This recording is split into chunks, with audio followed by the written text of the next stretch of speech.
Hi friends, welcome to my channel అండి. ఇప్పుడు ఒక అప్డేట్ని అయితే మీ ముందుకు నేను తీసుకొచ్చాను. మన అప్డేట్ ఏంటంటే రేపు పెన్షన్ పంపిణీలో కొన్ని మార్పులు అయితే ఉన్నవి. అవేంటో నేను చెప్తాను. అలాగే సదరం స్లాట్ బుకింగ్ గురించి కూడా చెప్తాను. అలాగే వీరి పెన్షన్ కట్ చేయబోతున్నారు. 5 లక్షల పెన్షన్ దరఖాస్తులకు స్వీకరణ త్వరలో. ఈ విషయాలను పూర్తిగా మాట్లాడుకుందాం. అలాగే కొంతమంది అకౌంట్లోకి డబ్బులు కూడా జమ చేయబోతున్నారు. డబ్బులు జమ కావాలంటే ఏం చేయాలి, ఈ సంగతులన్నీ పెన్షన్ విషయాలన్నీ ఇప్పుడు నేను మీకు పూర్తి వివరాలు అందిస్తాను. మన ఛానల్ ఫస్ట్ టైం చూస్తున్నట్టయితే సబ్స్క్రైబ్ చేసుకోండి, అలాగే లైక్ చేయడం మాత్రం మర్చిపోవద్దు. మనం పూర్తిగా అయితే వివరాల్లోకి వెళ్ళిపోదాం ఫ్రెండ్స్. వివరాలు ఏంటంటే మనం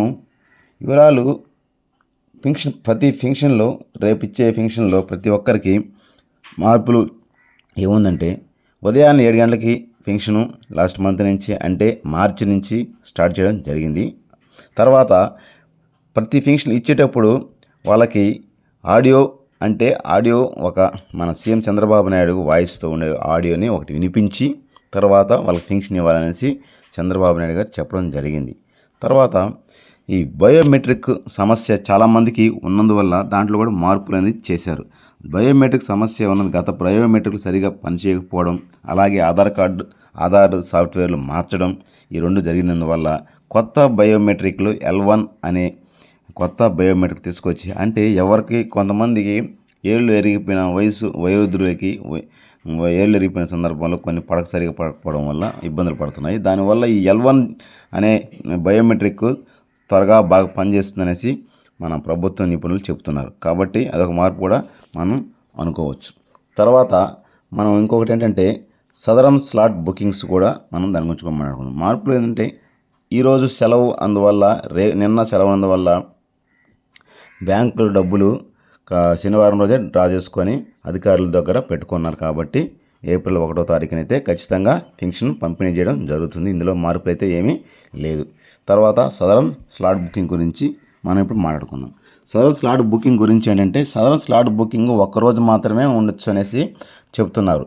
ఎందుకంటే ఒకరోజు స్లాట్ బుకింగ్స్ ఇన్నని ఇస్తారనమాట. కొన్ని స్లాట్ బుకింగ్స్ అని ఇస్తారు. మనం తిరుమల టికెట్స్ ఇన్ని నెలలా బుక్ చేసుకుంటాం, అలాగా ఈయన స్లాట్ బుకింగ్ అని ఇస్తారు. అవి త్వరగా అయిపోయే దానికి కూడా ఆస్కారం ఉంది. ఎందుకంటే చాలామంది దివ్యాంగులు ఎదురు చూస్తున్నందువల్ల ఈ సదరం స్లాట్ బుకింగ్ త్వరగా అయిపోయే ప్రమాదం ఉంది. కాబట్టి ఎవరైతే సదరం స్లాట్ బుకింగ్ కోసం ఎదురు చూస్తున్నారో రేపు ఉదయాన్నే అంటే ఏప్రిల్ 1వ తారీఖున విడుదల చేస్తూ అంటున్నారు. కాబట్టి ఏప్రిల్ 1వ తారీఖున సదరం స్లాట్ బుకింగ్ అనేది ఇస్తారు. కాబట్టి ఈ సదరం స్లాట్ బుకింగ్కి కొంతమందికి అనుమానాలు ఉన్నాయి. ఏంటంటే ఈ సచివాలయం సిబ్బంది ఈ పంచేదానికి వెళ్తారు కదా, పెన్షన్ పంచేదానికి వెళ్ళిపోతారు, అక్కడ ఎవరు ఉంటారు అనేది. కానీ ఖచ్చితంగా సదరం స్లాట్ బుకింగ్ అనేది విడుదల చేస్తే కానీ ఎవరో ఒకరు డిజిటల్ అసిస్టెంట్ని ఎవరో ఒకరిని అక్కడ సదరం స్లాట్ బుక్ చేసేదానికి సచివాలయంలో సిబ్బందిని పెట్టేసి వెళ్ళిపోతారు. ఎందుకంటే ఒక్కరోజే సదరం స్లాట్ బుకింగ్ అనేది పనిచేస్తుంది. కాబట్టి సదరం స్లాట్ బుకింగ్ అనేది త్వరగా అయిపోతాయి. కాబట్టి మళ్ళీ అందువల్ల ఎవరో ఒక సిబ్బందిని అంటే మ్యాక్సిమం డిజిటల్ అసిస్టెంట్ని మాత్రమే అక్కడ పెట్టేసి మిగతా వాళ్ళు పెన్షన్ పంచడానికి వెళ్ళవచ్చు అవకాశం ఉంది. అదే సదరం స్లాట్ బుకింగ్ ఏప్రిల్ 1వ తారీఖున విడుదల చేస్తూ అంటున్నారు. విడుదల చేస్తే అది జరుగుతుందన్నమాట. తర్వాత మనం ఇంకొక విషయం మాట్లాడుకుంది ఏంటంటే వీరి పెన్షన్ రేపు కటింగ్ అంటే దివ్యాంగుల పెన్షన్ వెరిఫికేషన్లో ఒక్కొక్క జిల్లాలో కనీసం 3-4 వేల పెన్షన్లు బోగస్ పెన్షన్లు తెలియనేసి వాళ్ళ పెన్షన్లు అయితే కట్ చేసేదానికైతే ప్రభుత్వం సన్నాహాలు చేస్తుంది. మ్యాక్సిమం ఇప్పుడు పెన్షన్లు 7,000 నుంచి 8,000 వరకు పెన్షన్ని వాళ్ళది కట్ చేసేదానికైతే ఉన్నది. అంటే దివ్యాంగుల పెన్షన్లో కొంతమంది బోగస్ సర్టిఫికేట్ పెట్టి దివ్యాంగులు పొందుతున్నట్టు, అలాగే మంచానికి పరిమితం అయినట్టు కొంతమంది పెన్షన్లు తీసుకుంటున్నారు. తీరా అధికారులు వెరిఫికేషన్కి వెళ్తే వాళ్ళ మంచాన లేరు, ఆల్రెడీ క్యూర్ అయిపోయి ఉన్నారు. వాళ్ళు కనీసం 6,000కే కొంతమంది అర్హతలైతే కొంతమంది పూర్తిగా అనర్హులని కూడా తేలడంతో వాళ్ళ పెన్షన్లు అయితే అనర్హులని కట్ చేయబోతున్నారు. తర్వాత 5 లక్షల పెన్షన్ గురించి అయితే మనం మాట్లాడుకోవచ్చు. 5 లక్షల పెన్షన్లు అలాగే 9,000 పెన్షన్ల దరఖాస్తు కూడా, అంటే 9,000 పెన్షన్లు ఇవ్వడానికి సిద్ధంగా ఉన్నామనేసి మన సెర్ఫ్ అధికారి ఈ మంత్రి శ్రీనివాస్ గారు చెప్పడం జరిగింది. 9,000 పెన్షన్లు అంటే వితంతు పెన్షన్లు, అంటే భర్త చనిపోయిన ఎవరైతే ఉంటారో వాళ్ళ వితంతు పెన్షన్లు 9,000 దాకా 93,000 పెన్షన్లు దాకా ఉన్నాయనేసి ఆయన చెప్పండి. అలాగే 5 లక్షల మంది దరఖాస్తు చేసుకున్నానికి కూడా సిద్ధంగా ఉన్నారనేసి ఆయన మంత్రి మండేపల్లి శ్రీనివాస్ గారు చెప్పడం జరిగింది. ఆ విధంగా కూడా మనకి త్వరలో 5 లక్షల పెన్షన్లకు దరఖాస్తు స్వీకరించేదానికి కూడా ప్రభుత్వం అయితే సన్నాహాలు చేస్తుంది. ఈ వెరిఫికేషన్, ఈ దివ్యాంగుల పెన్షన్ వెరిఫికేషన్ అయితే అయిపోయింది కాబట్టి ఇప్పుడు ఈ కొత్త పెన్షన్ ఫోకస్ మీద పెట్టినట్టు మన ప్రభుత్వం అయితే ఒక చిన్న సమాచారం అయితే వచ్చింది. త్వరలో కొత్త పెన్షన్లు కూడా వదిలేదానికి కూడా ప్రభుత్వం ఆలోచిస్తుంది. కాబట్టి ఎవరైతే పెన్షన్ల కోసం ఎదురు చూస్తున్నారో వాళ్ళు డాక్యుమెంట్ అయితే రెడీ చేసి పెట్టుకోవచ్చు. ఎందుకంటే 50 ఏళ్ళ పెన్షన్, కొంతమందికి 50 ఏళ్ళ పెన్షన్లు ఎప్పుడు ఇస్తారు, 50 ఏళ్ళ పెన్షన్ ఎవరెవరికి ఇస్తారు అనేది కూడా కొంతమందికి ఉంది. అది ఎవరెవరికి అనేది 50 ఏళ్ళ పెన్షన్ ఇచ్చేది ఎస్టీ, ఎస్సీ, బీసీ మైనార్టీలకు మాత్రం ఈ 50 సంవత్సరాల పెన్షన్లు అయితే ఇస్తారు. వాళ్ళకి కావాల్సిన డాక్యుమెంట్ కూడా ఆధార్ కార్డు కావాల్సి ఉంటుంది, రేషన్ కార్డు కావాల్సి ఉంటుంది. అలాగే 50 ఏళ్ళ పెన్షన్ అనేది ఆధార్ కార్డులో ఉంటే సరిపోతుంది. దానికి సంబంధించినట్టు సపరేట్ సర్టిఫికేట్ అంటే ఏం లేదు.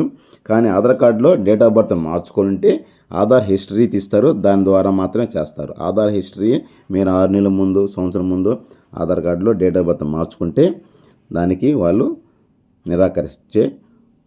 నిరాకరించేదానికైతే సన్నాహాలు అయితే ఉన్నాయి.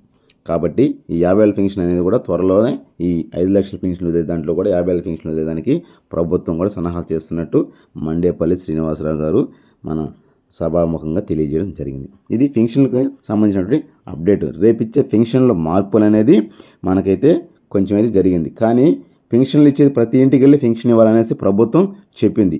ప్రతి ఇంటికి ఇవ్వలేకపోతే ఎక్కడైనా ఇస్తే దానికి గల కారణం ఖచ్చితంగా దాంట్లో ఆప్షన్ అయితే ఇచ్చినారు. ఆ ఆప్షన్ బట్టి వినియోగించాల్సి ఉంటుంది. ఒకవేళ నెట్వర్క్ పనిచేయకపోతే నెట్వర్క్ పనిచేసే దగ్గర ఇచ్చేదానికి 3 కిలోమీటర్ల దూరంలో మాత్రమే ఇవ్వాల్సి ఉంటుంది. 3 కిలోమీటర్ అంటే 3 కిలోమీటర్ల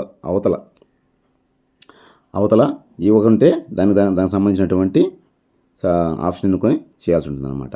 ఇది ఈ సమాచారం.